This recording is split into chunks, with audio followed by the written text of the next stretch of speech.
There's a kind of silence that doesn't come from the absence of people, it comes from the absence of understanding. It's the silence that follows a conversation where you laughed but didn't feel seen. The kind that fills your room at night, even when your phone glows with a dozen unread messages. You look outside the window, the city is alive, cars passing, lights flickering, a hum of connection everywhere, yet somehow, none of it touches you.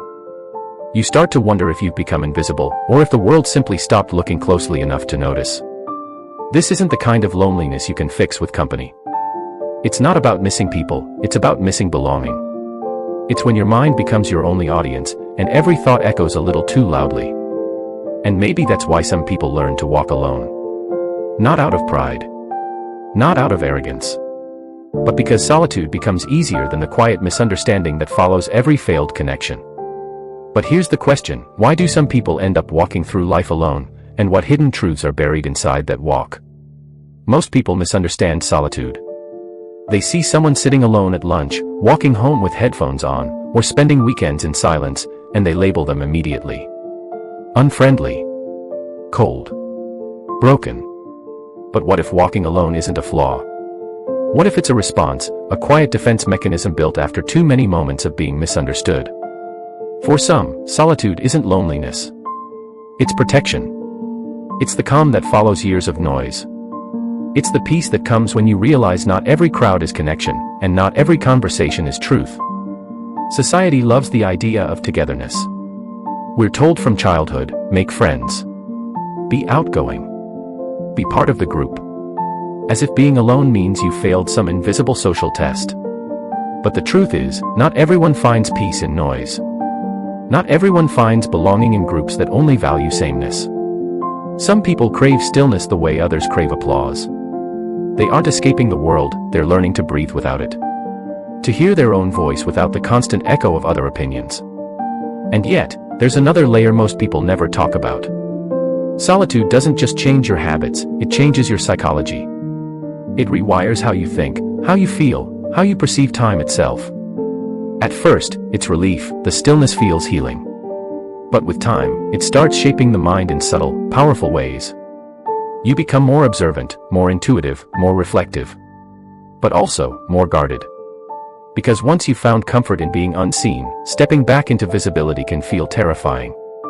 So no, walking alone isn't always a choice. Sometimes, it's a story. One written by disappointment, misunderstanding, and self-preservation. But within that story, hidden deep in the quiet, there are lessons about strength, sensitivity, and self-awareness that few ever take the time to understand. And that's where the real psychology of solitude begins to unfold. There's something hidden inside people who walk alone. Something most of the world never sees. It's not just silence. It's not just distance. It's a story, buried under years of quiet observation, unspoken thoughts, and emotional depth too heavy for casual spaces. You can sense it when you look at them, that calm stillness in their eyes. It's not emptiness. It's understanding. An understanding that came with a cost. There are 3 deep truths buried within people who walk alone. 3 layers of psychology that explain not only why they choose solitude, but what that solitude teaches them. These truths aren't comfortable. They're not the kind you can scroll past or summarize in a quote. They live in the gray spaces, between strength and sadness, between peace and pain. Because walking alone doesn't just reveal who you are, it strips away everything you're not. And somewhere in that stripping away lies the real story of who you've become. Let's begin with the first truth. The first truth is that people who walk alone feel the world too deeply. They don't just see life, they absorb it. Every glance, every pause in someone's voice, every shift in energy, it all lands inside them like waves against the shore. At a crowded table, while others laugh easily, they're noticing the silence between words, the subtle way someone's smile doesn't reach their eyes, the tension that lingers in the air long after the conversation has moved on. They walk through the world like emotional antennas, picking up signals no one else even realizes they're sending. And that sensitivity, though beautiful, is also exhausting. Imagine this, you go to a party. Everyone's laughing, music's playing, lights flicker warm and soft. You smile, you talk, you try. But the longer you stay, the emptier you feel. Not because people were unkind, but because your heart felt too full of everything, too many voices, too many emotions that weren't yours to carry. You leave early, walk home under streetlights that hum like old memories, and tell yourself, maybe I'm just not good at this. But that's not true. You're not bad at connection, you just experience it differently. Psychologists call it emotional overstimulation. When the mind takes in too much sensory and emotional data, it shuts down in self-defense. Withdrawal becomes the only way to breathe again. So solitude isn't rejection, it's recovery. The paradox of empathy is this: the more deeply you feel, the harder it becomes to stay open. Because every emotion enters your system like fire, warm at first, then burning if held too long. So when you see someone who walks alone, don't assume they hate people. Don't assume they've given up. They don't walk alone because they hate people. They walk alone because they feel them too much. The second truth is that people who walk alone have been taught that safety lives in silence. Not because they were born that way, but because at some point, their openness was punished. Their honesty was met with laughter. Their trust was met with betrayal. Their vulnerability was used against them. They learned that being quiet hurts less than being misunderstood. So they built walls, not out of stone, but out of silence. There was once a person who used to talk freely. They shared stories, dreams, the small details of their day. They believed that openness created closeness. But one day, they said too much, and someone turned their truth into a weapon, a joke, a story to tell others. And in that moment, a new script was written in their mind: next time, say less. The next time came, and they did. Then again, and again, until silence became their shield. Psychology has a name for this: learned social helplessness. It's what happens when you try to connect again and again, but every attempt ends in pain or rejection. Your brain, trying to protect you, starts linking connection with danger. In neuroscience, the amygdala, the part of the brain that processes fear, lights up the same way during social rejection as it does during physical pain. That's why a harsh comment can hurt like a bruise. That's why exclusion feels like being cut open from the inside. So the brain learns, if reaching out equals pain, then staying silent must equal safety. But here's the quiet tragedy: over time, the silence that once felt safe becomes a cage. You stop reaching out, not because you don't want connection, but because you've convinced yourself you don't deserve it. You begin to equate peace with isolation, and confusion with closeness. You start mistaking numbness for healing. But safety without connection isn't peace. It's emptiness dressed in calm. It's a quiet room that echoes too loudly at night. Eventually, you realize you've protected yourself so well that even love can't find its way in anymore. That's when the truth starts to hurt in a different way. Because safety, without trust, is just another name for loneliness. The third truth is that people who walk alone are becoming something most people never reach. Because solitude, when it's no longer running away, becomes transformation. It's the moment the noise fades, and you finally begin to hear the sound of your own soul again. You start noticing things others rush past: the way sunlight changes color across your wall in the afternoon, the rhythm of your own breathing when the world quiets down, the thoughts that rise up when there's no one left to impress. You begin journaling, not to be productive, but to understand. You sit with sunsets longer.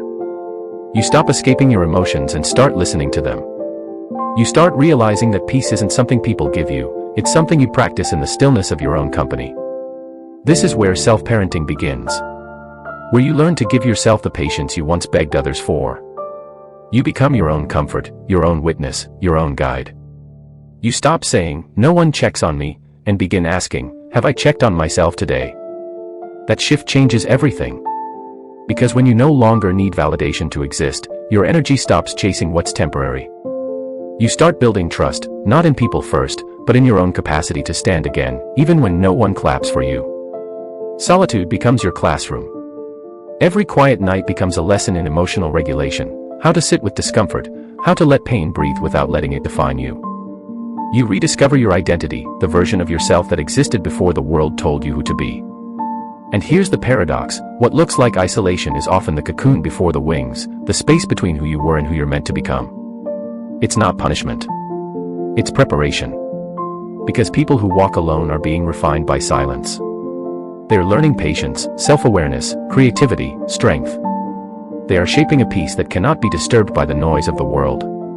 So if you're walking through this season of solitude, don't rush it. Don't label it as loneliness. See it as a stage, not a sentence. A process, not a punishment. Because every quiet season carries the seeds of your next beginning. You are not falling behind. You are simply becoming something deeper, quieter, and infinitely stronger. And now we arrive at the part that matters most, the space where reflection turns into quiet action. If you walk alone right now, it doesn't mean you're behind. It doesn't mean you've failed. It means you're refining your lens, learning to see people and yourself more clearly. You're not disconnected, you're discerning. You're learning to connect with intention, not desperation. To speak only when it's real. To give your energy only where it's returned. That's not isolation. That's emotional maturity. And maybe, just maybe, you don't need more people. Maybe you just need the right mirror, someone who reflects your depth instead of fearing it, someone who listens between your pauses, someone who meets your silence with warmth, not confusion. But before those people appear, you have to reopen the door. Not wide, just enough for light to enter again. It can start small. Smile back when someone notices you. Answer a message you've been avoiding. Let yourself say thank you and mean it.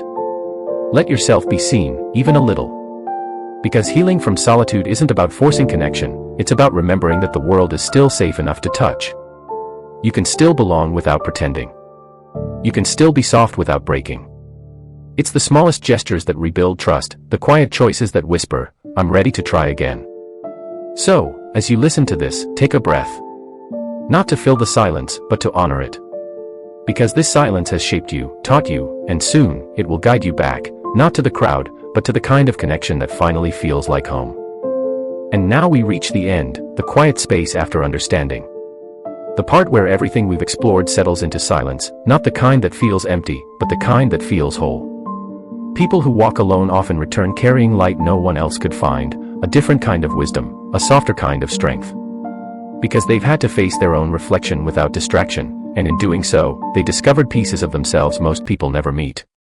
So maybe the real question isn't why you walk alone, but who you're becoming because of it. Every step in solitude, every quiet night, every unanswered message, it's all shaping you into someone deeper, someone more aware, someone who can see through noise and recognize what's real. You're not lost. You're refining. You're learning what peace feels like when it's not borrowed from someone else. And one day, when connection returns, because it will, you'll meet it from wholeness, not from hunger. Your solitude isn't emptiness. It's preparation.